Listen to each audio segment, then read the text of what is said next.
I'm sitting under our lilac chaste tree. Actually, if you can see my outfit, it is a gift from Dr. Heather Hunt from Grass Valley, California, who has been supporting me in writing a book called Minding You as the Mind of Creation. And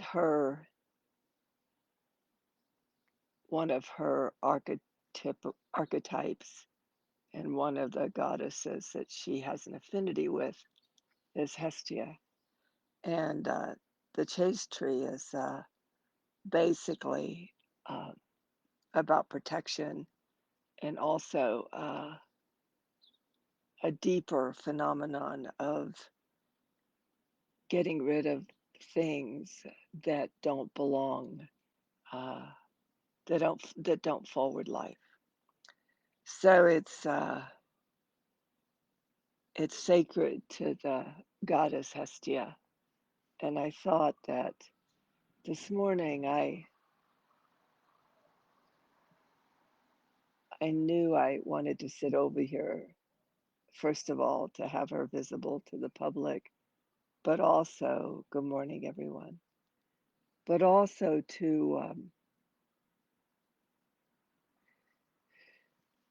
to take on a challenge and to really take it on uh, kind of full throttle with myself, with all of you. Uh, Gail, you got your phone to work. Uh, with all of you musing with me.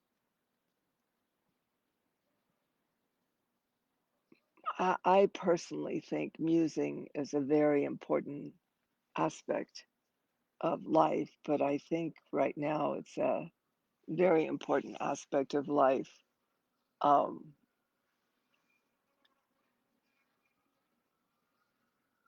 in a more important way. We're in the process, good morning, B. We're in the process of sirens coming down our street. So well, there they go. So we're in the process of uh, the ground shifting under our feet, and we're in the process of having less to know about what's going on than more to know about what's going on. And this personal aspect of musing with ourselves, good morning, those of you that have joined, and musing with others becomes like a timeout, not a timeout like when you're correcting your child, but like real honest timeout. And we need timeout right now. I know by now we've all figured out that there's this ping pong game going on between what's the truth and what's not the truth. And then we find out someone was right and someone was wrong. And the next month, the person that was wrong was right, or that truth that was wrong becomes right, and wrong and the right becomes wrong. So it's we when this God, this higher being, came to me in the 1990s, his message was tell people not to be afraid. So I would think, musing as I am under the sacred tree of the goddess Hestia, as a guardian, a protector of life, and also a protector against what would destroy the human household, what the everyday life of a human being. She was the guardian of the sacred fire of the everyday life of human being. And for those of you that just came on, the tree behind me is a lilac chaste tree, and it was sacred to the goddess Hestia in honor of Heather Hunt. This is by the way, these are pants. It's a pantsuit that uh, that Heather got for me. That so, do you think you can? That's my question. That's my question to all of us. Do you Number 1, do you think you can muse? And what do you think musing might be? And we have a comment section, and I'm on my computer so I can see. And what do you think? I have a guest. Kevin? Kevin? Hey, Kevin. Yes. My daughter's dog's with me. The what what do you think musing might be? And what value do you think musing might have during these times?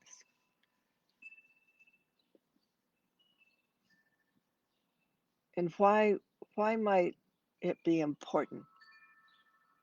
Good morning. So we came together this morning to muse. I decided when I was going to do these Facebook Lives that I didn't want to teach. Every now and then you notice there's something that I want to presence and make available to people, but for the most part, I just wanted us to be together. And this word that Electra and I have learned of distributed cognition, where this kind of alchemical, mystical magic happens when people come together to muse, to pay attention together, to just be in the inquiry and exploration and discovery of life together, to be in the sharing of one's own wisdom, one's own beauty, perhaps, one's own grace. And then what shows up in that time together, in this case, a collective time, uh, really does feed the spirit of all life. It really does. That's Musing isn't about survival. Musing is about being in touch with life again for me. And musing about things that are pretty hard in our English speaking head to get our mental head around. Mysteries, grace, time out. So the second question, inquiry questions, not questions that you have to answer right away. But the second inquiry is, can we take time out? I don't know, energetically, emotionally, physically, spiritually, what are the others? Mentally, particularly.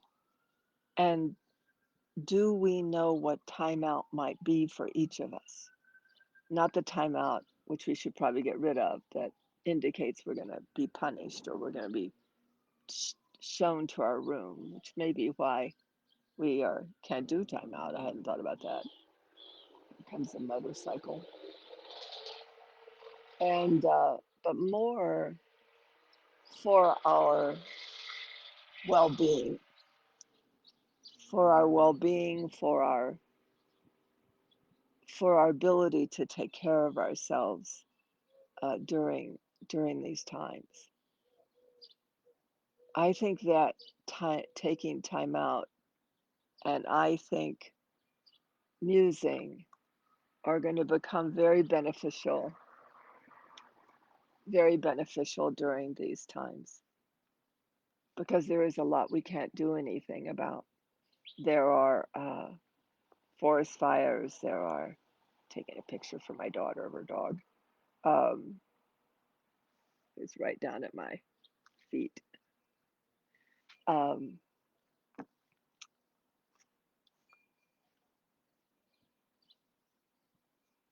yeah, I like that. Staying interested in life, thinking of the possibilities of life. Drop deeper. I truly, in all the half a century I've done psychic consults, the one thing that I have observed about humanity in general is that we wear ourselves out thinking about what to do persistently. This idea of simply having time to sit in life is a little bit foreign to the Western mind. We even pay to learn meditation. And my friend Richard Waterborn once said, I've never been in a country that people paid to learn what it is to camp.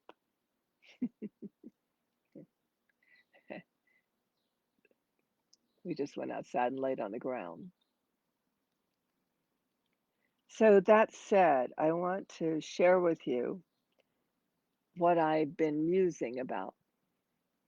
When I was when I was growing up, from the time that I could listen to my own thinking and I could listen to other people's thinking, I could tell they didn't match.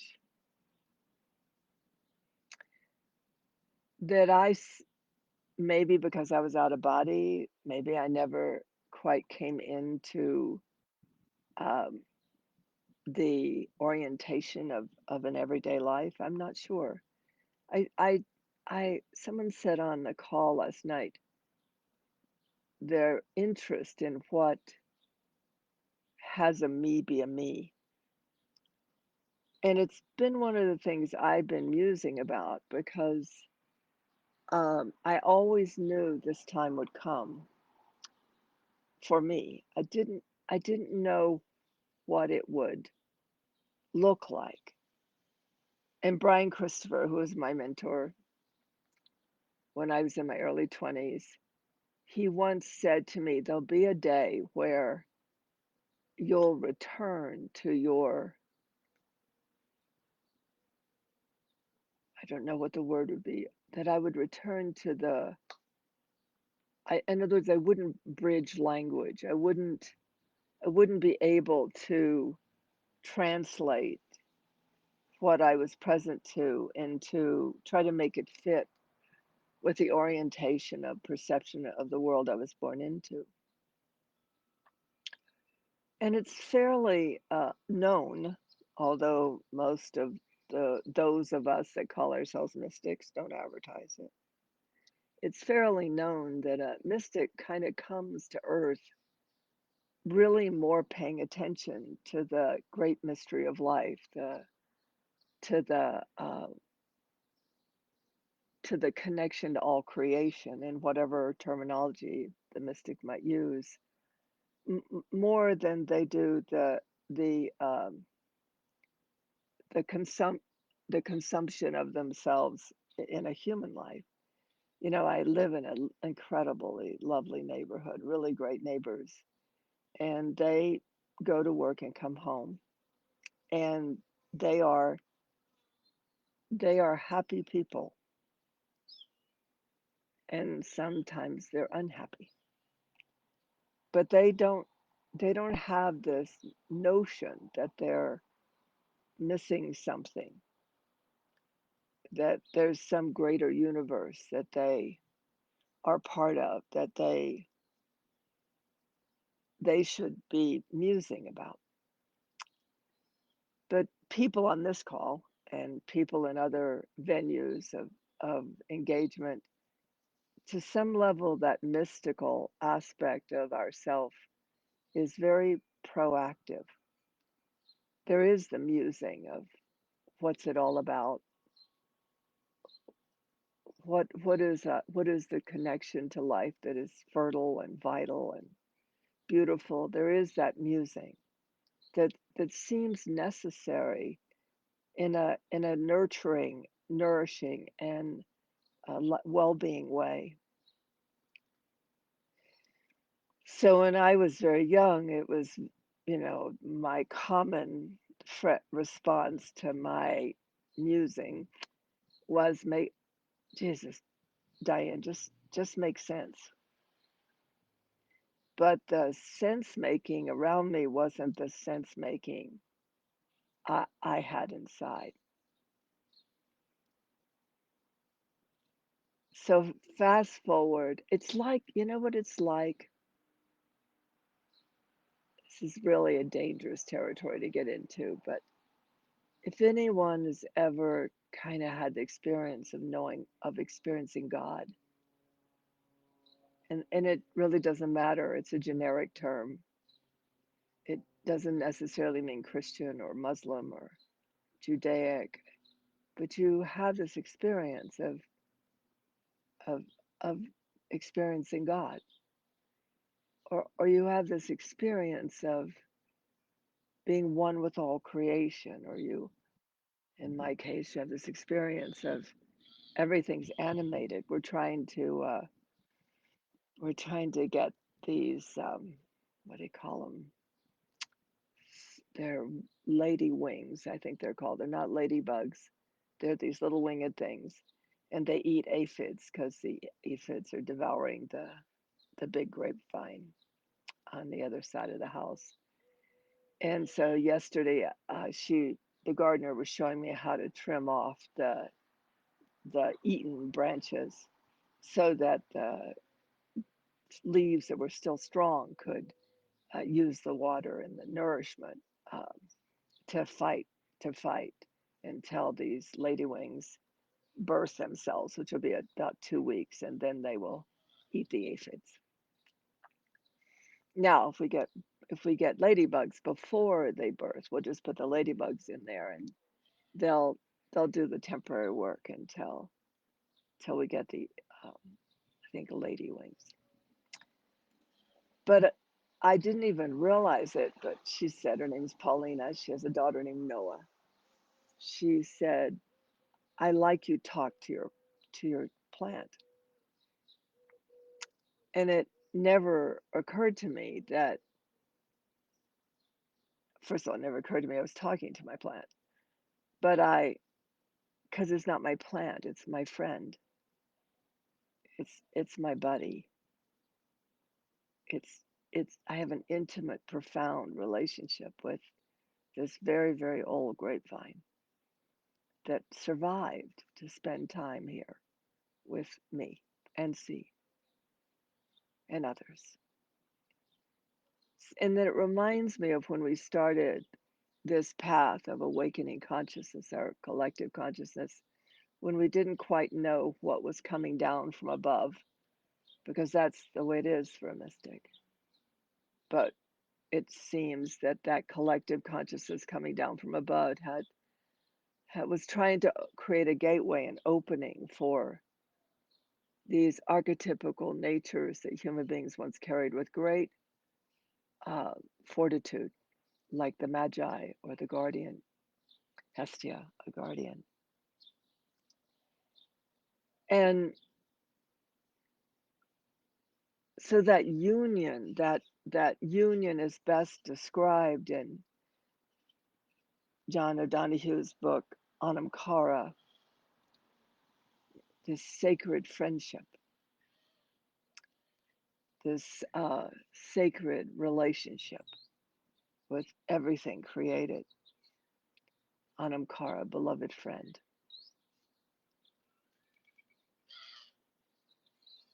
So for me, that beloved friend is this so above, so below relationship I have. Thank you, Kaya. Green lacewings, correct. But they're going to take 2 weeks to hatch, so the bugs may win out if they get here in the next couple of days. And they don't fight amongst themselves, so the larvae for the green lacewings can hang out. Um, she strew them all over the wooden part of this massive grapevine. It's almost like a grape tree. Um, and then the ladybugs will be alive, not in larva, and so they won't eat the green lacewings. They'll just take care of the aphids, so that the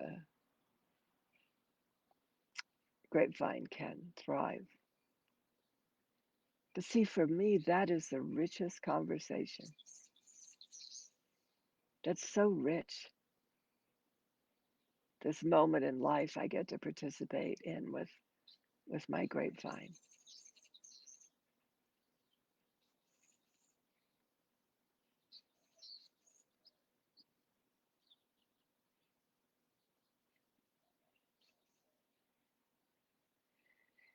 So I kind of started to write this book about 5 years ago. I had no idea. It's a little bit like the when you tie into the mystical mind of creation, the greater system of existence of which we're a part. There is a mysticism to it. There is a mystical patterning. It's not logical. It's not rational. It's relational. It's beyond cause and effect. It's relational. So I think one of the things that is particularly vital about this mystical musing is that it's it's relational. Your relationship with something is where, in its relationship with you, the cross culture of connection, it becomes magical, sweet, precious, animate, animate.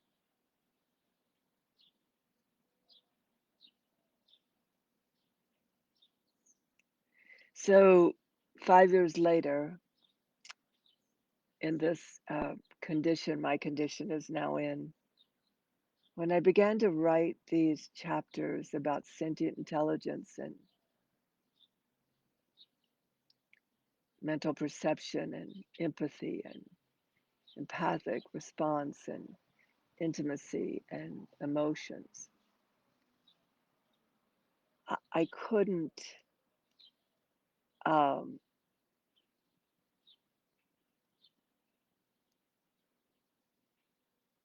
I just couldn't do it.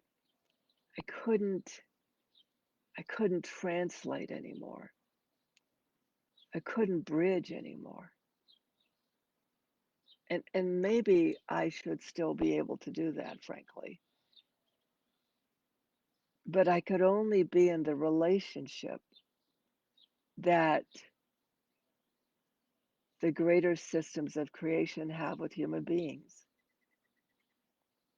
So for me, empathy isn't a thing that we human beings have. Empathy is the very nature of creation itself. It's our it's what we're always responding to and what's always responding to us.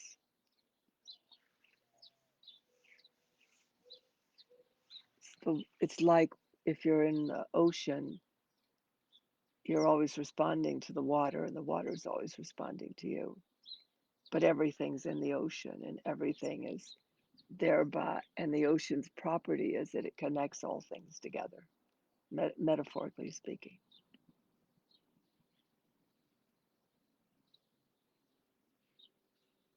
And this power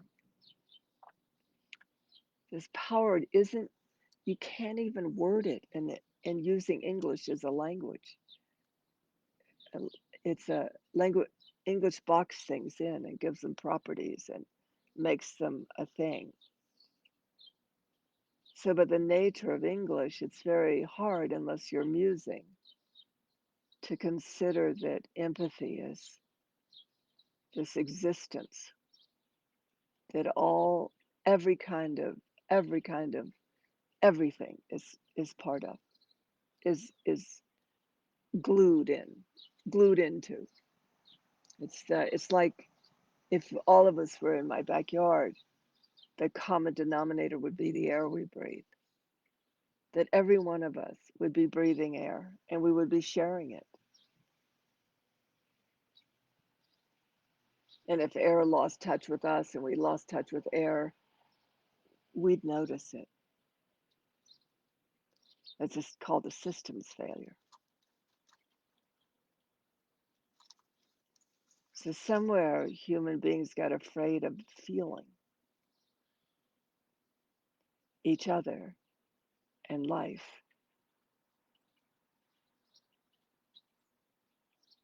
I promise you, if my grapevine, it will make it. So this is a made up thinking. If my grapevine died, I would be distraught, not for just one day. And I'd probably feel guilty for being stupid about not realizing what was going on. And I'd probably have regret and and I'd probably sit out with her and say how sorry I was. But I don't find anything wrong with that. That's how deeply connected I am to her. And it's that deeply connected, that depth of field, that no matter what the circumstances of life are, in this case, what the circumstances of the planetary system is, you don't ever lose that connection, even in regret, or even in I'm sorry, or even in I feel so bad that I didn't realize what was happening. That's all inside of, I have birds gathering all around me. I mean, really gathering all around me. They won't come down because Kevin is a bird chaser. It's so interesting. They're usually on the other side. Well, of course, I'm usually on the other side too.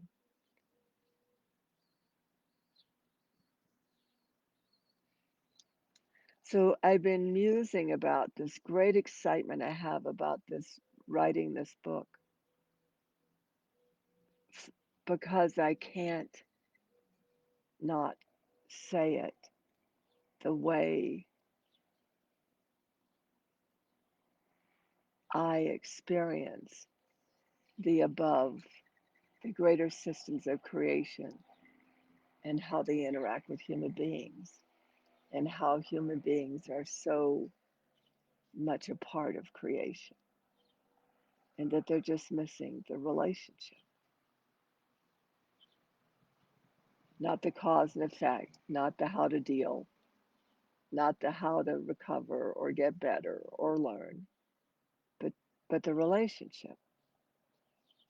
And I didn't realize in the English language how hard it was to write in a relational language,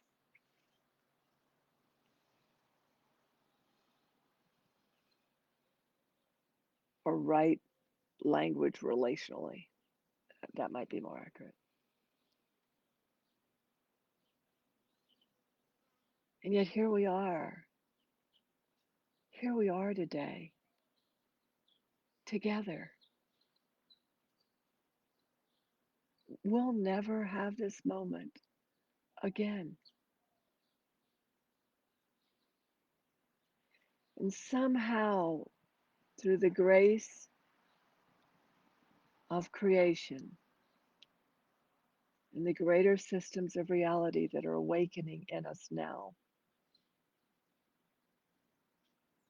this depth of field that has us be relationally profound is waking up again, systemically. And I get to write that.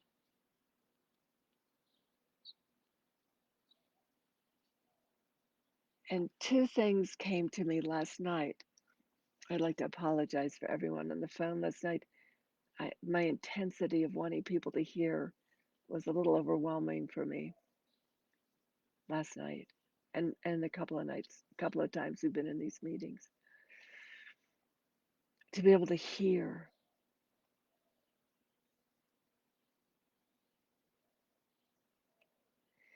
But it was interesting because there's a series, it's sentient intelligence that I'm rewriting because I have to figure out how to get this whole idea about dimensionality not to be so objectified. How do I write? Like I got the three-dimensional reality. I got it relational. It's easy. It's it's depth of field. It's breadth, it's the depth, the width, and the breadth of one's ability to be connected to life, with life. So the three dimensions allow us to have a container within which to experience. I mean, how profound is that? In other words, we have sensory registers, we have vibrational registers, we have reactional registers, we have response registers. And if we didn't have that breadth, depth, and width, the three-dimensional container, we wouldn't be able to have a place to experience all of that. Isn't that just cool?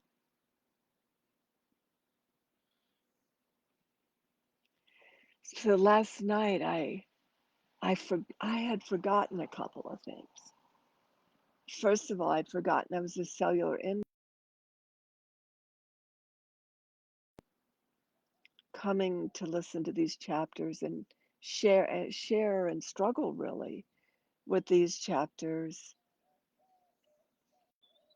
They're imprinting this this language of creation that is being scripted onto these pages.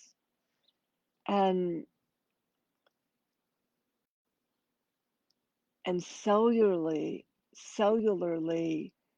they're being fed this breadth, depth, width. So when I go back and the first part about talking about sentient intelligence is actually quite easy because it's sentient. It's the experience of being in communication,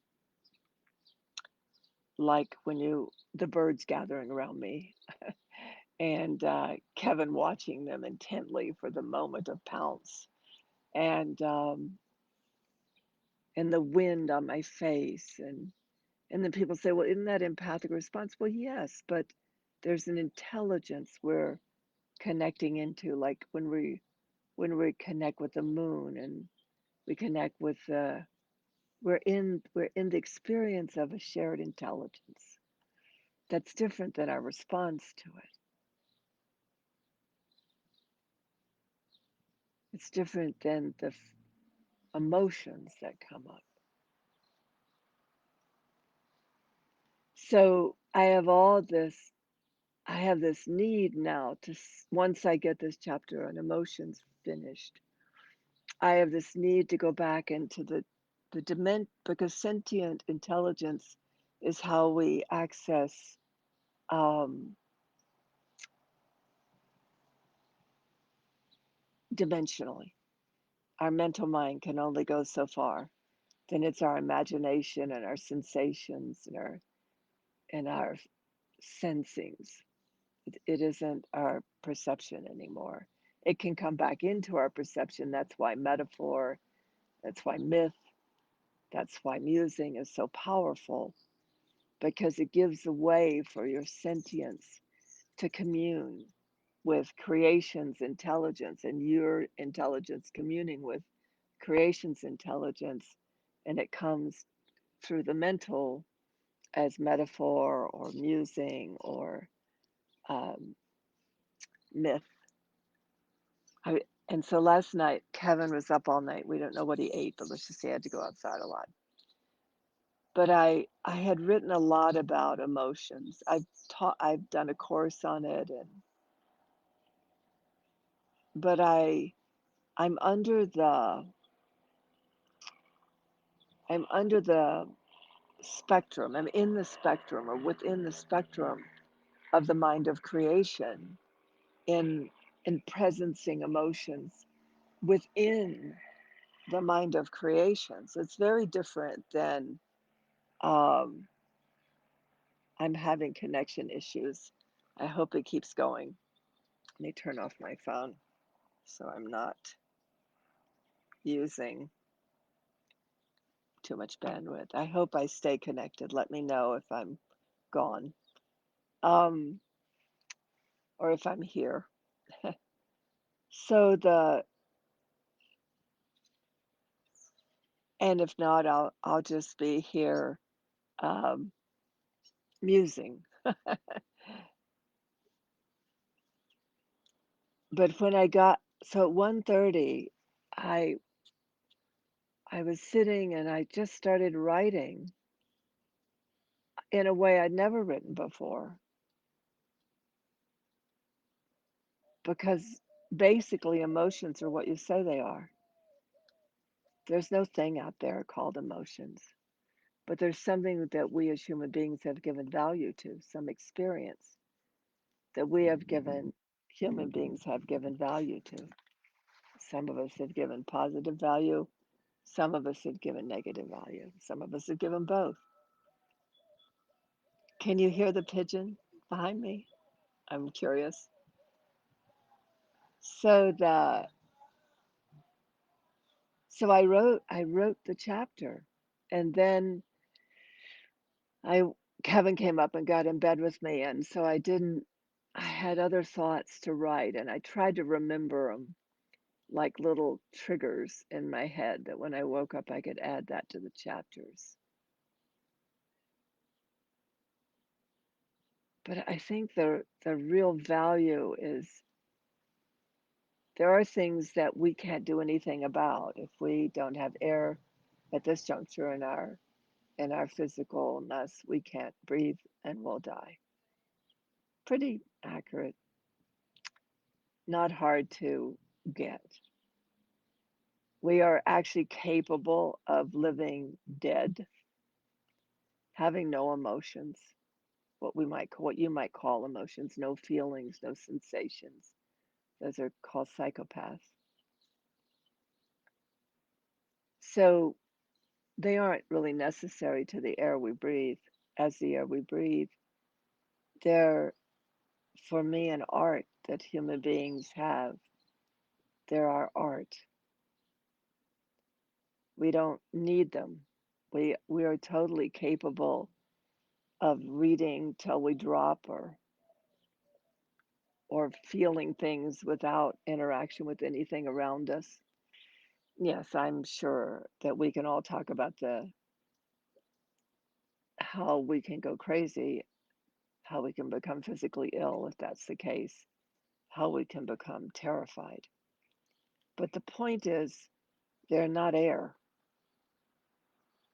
We won't die if we don't use them. Wow.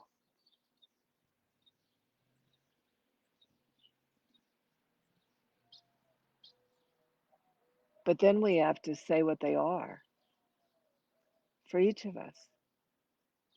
And then English is really sucks because English objectifies the emotion like a thing to have, not a self expression.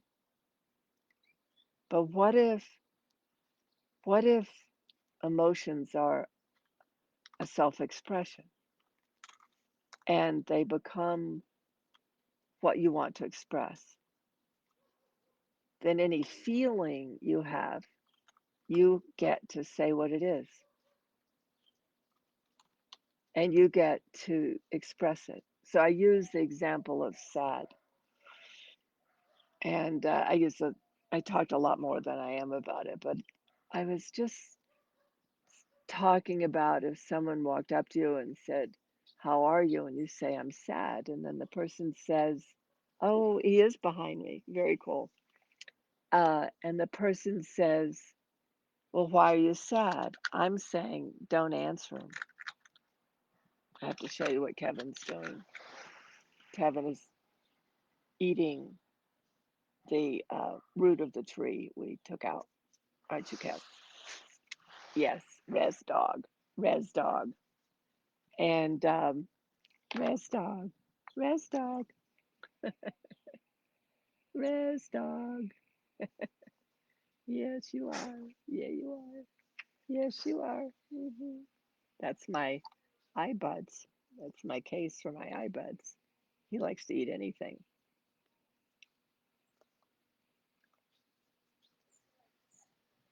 So I was speaking about, then don't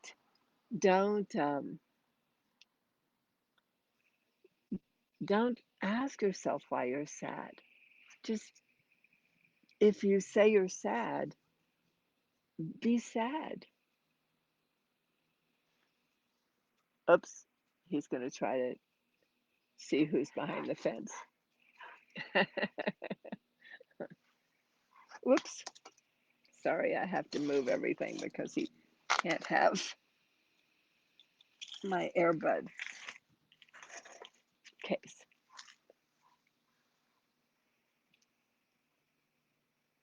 What would that be like be the expression of sadness? Because for you, you're sad. And then in a reality of separation, it's good to be sad or it's bad to be sad. And that's all, that just gets everything fouled up. But it's just that simple. And I was in a conversation last night because empathy for me is simple. I remember the thing I wanted to write. Somebody makes a note of this, so I put that in the chapter. Is that what you're dealing with when you're dealing with me is someone that knows field phenomenon, knows living fields, like you know water. But I know living fields. I experience life as a living field. So for me, empathy is a living field. Intimacy is a living field. Empathic response is how we know there is empathy because we respond to it, and how we know we can have something called emotions is because emotions have us be intimate with life. So there might need to be a craving for intimacy with life, but intimacy is a water we swim in. It's why almost no one can not feel moved by, sorry, we're now playing, cannot be moved by a baby gurgling, for instance. There's a feeling, there's a feeling there. And then we give that feeling a name. It's like at the end of Never Ending Story, give it a name. Give it a name. Your name. Oop, bird chase. Just chased a pigeon. Just give it a name. And don't let anybody take away that name from you. Even fear. I feel afraid. Do you think he's needs attention? He's still a puppy. Can you believe this massive dog is a puppy? So the point is that this musing that I experienced, this musing I'm in today, that was very much part of the experience last night, was actually trusting. I'm actually trusting the book, and I'm trusting the language in the book. And I, just like being in a reading, and I didn't even realize that that's what I was after as my own artist of language, was I was really after um, the ability to know that the words and the way it went down and the way that it is put together is going to create, feed the cells, is going to feed the consciousness, is going to give the the human being's mind of creation back itself. It's going to give it a place. And the human personality and the human perception, they'll they'll they'll they'll grow flowers in that. They'll grow words in that. They'll emotions will have a way of existing that hadn't been available before. And that's good enough for me. That's good enough for me.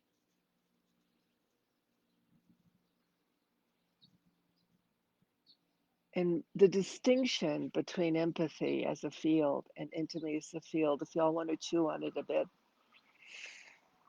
is that empathy is something that connects all universes across all existence. That's why we can have the experience of being galactic, or we can have the experience of tying into the Pleiadians or the Sirians, or the sun or the moon.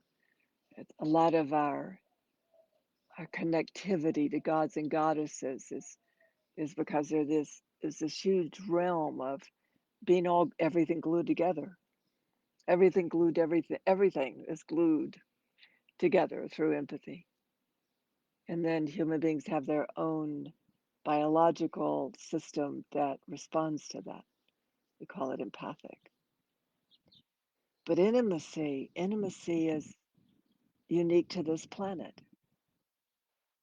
It's physical. That's how I've discerned it in the mind of creation, because we need to give everything a place so we have a navigational capacity to be fully alive.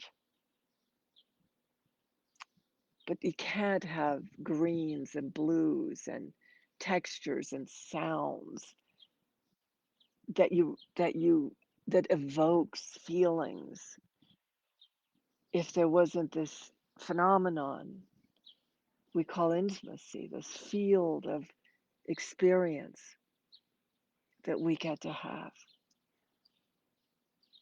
While empathic response is an experience, empathy is simply a connectivity. Like us, all of us. If you ever I don't know if you've ever been. There's this thing we used to do as kids where we had ropes, and we all made this big thing across the lawn, and all of us were tied into this main rope at the center. And if one of us moved, all of us had to move. And that's like empathy. But we don't realize that we're not independent of the entire universe. So one of the terms, synchronicity, talks about the butterfly effect, wherein the butterfly flaps its wings, a pencil may drop. That's a response. That's an empathic response. We collapse empathic response and emotions, because when it seems to human beings begin to start to feel each other again and feel connected to each other again, they're frightened by it. Too much cellular memory of pain and trauma. But I think we should take the leap. I think every day we should wake up and in our own way see if we can evoke an experience and an expression, an experience of intimate connection with another human being. You don't have to do anything. You can just experience, you can just practice experiencing an intimate connection. They don't even have to know. And then in that intimate experience, if you feel an emotion, emotions usually come from some kind of gut response, some kind of feeling. Yeah, correct. The difference between empathic response and emotions, or being emotional, is very edgy, because one is your direct link with creation, and the other is your direct link with the world around you. Here with the chair, with the phone, with the puppy.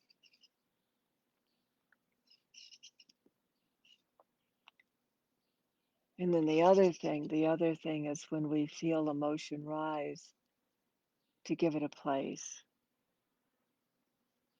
to give it a place. And in English, we have to work with language. I was laughing, you'll see it in the chapter. It says there's six basic emotions is one topic, a document I read, and the other one says no, there are 27 basic emotions.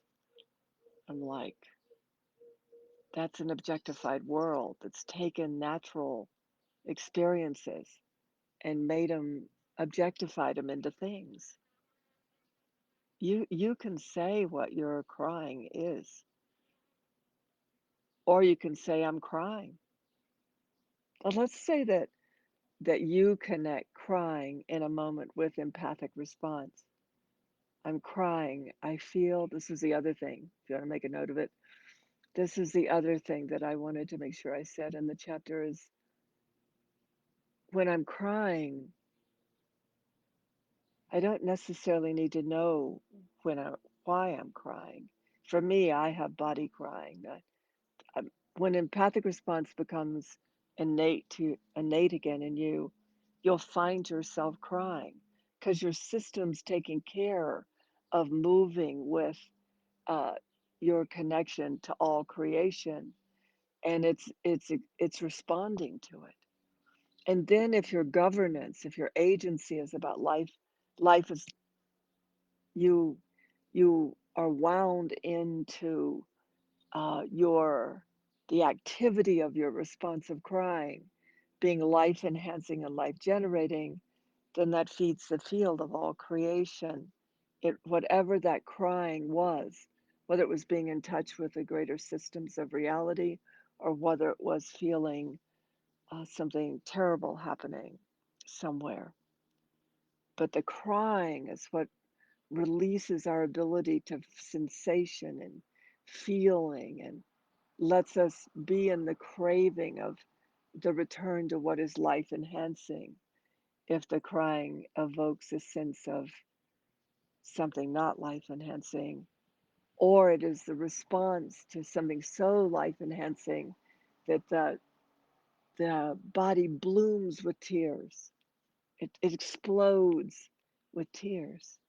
Do you see how artful emotions are? They're artful. They're artful. And you get to express them, and you get to find yourself being expressed by them, and you get to develop your art of them.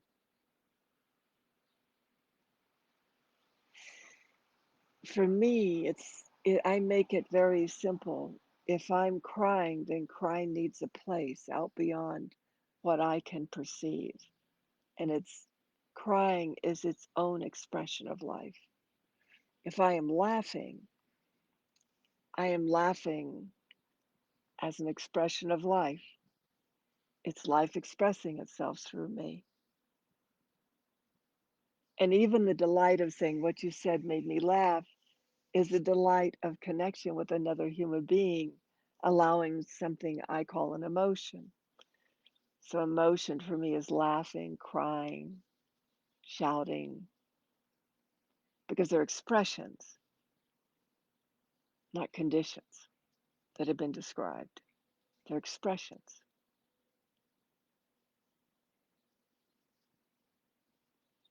I find myself shouting. I find myself laughing. I find myself crying.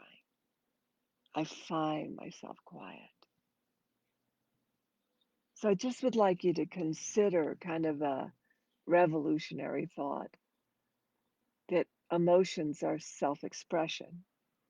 They're your life expressing itself through you. And then create your emotional palette. What you begin to notice.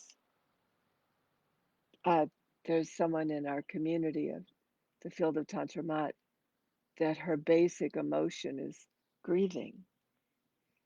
And I said to her one day, she would wake up every day for years grieving.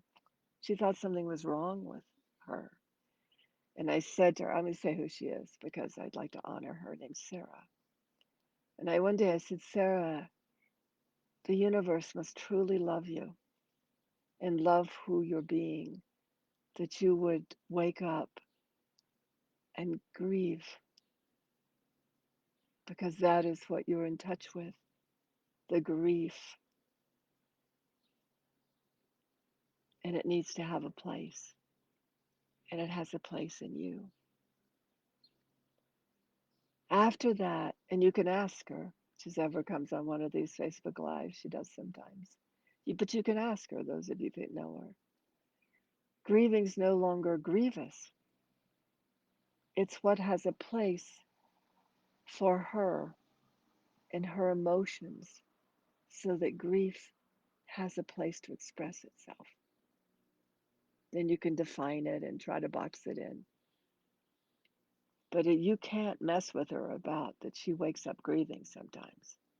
For her, that's part of her emotional palette. Because we are creations of, we are creatures of creation. We are expressive natures, and different ones of us are in touch with different things. But if we could recognize ourselves as being those expressions, and we could honor each other for those expressions. In the Arabic tradition, uh, emotions are expressed. They wail in Jewish traditions too. Very close brothers and sisters in the genetic coding. Interesting, but they wail. They wail in celebration. They wail in loss of life. They have an expression called wailing. For me, in the mind of creation, that's what emotions are. They're your there is life expressing through you, and you have say over whether you give them a place and then how to be artful about the place you give them. Thank you for our time together today. I hope the video stayed strong. I got a few warnings um, because this human system of perception we've been living in doesn't give us back who we are as part of creation. It mostly gives us who we are at the effect of creation. But if we could consider that we're actually expressions of creation and that we give those expressions a place and we develop our gut response, and we develop our strength, stamina, capacity for those expressions. I'm about to get another toy. Then here's toy two. Toy two. Then we know. Then what we're doing is developing our strength, stamina, capacity. We're not we're not at the effect so much of what moves. Thank you. Of what moves through us. We're learning to be capable and to be the strength and stamina of what's moving through us. I'll end with a short story. So I worked in a um, see, he's very expressive. I worked in a lawyer's office. I had doing readings, and he had a flat affect, very flat affect. He could talk, and he could uh, be very philosophical, but his emotional affect was quite flat. You want to check out your emotional affect, by the way. Um, and so sometimes when I come in the door and I'd get ready to go upstairs to work, he'd be coming down the steps from his bedroom and I'd start crying. And one day he said to me, "Why are you crying?" And I said, I'm crying because you can't. And because that's what showed up for me. It wasn't like I was trying to explain to him that he had an emotional affect. I cried because my empathic response was crying. and it evoked an emotion of me of sadness. That's all. No meaning, no psychological explanation.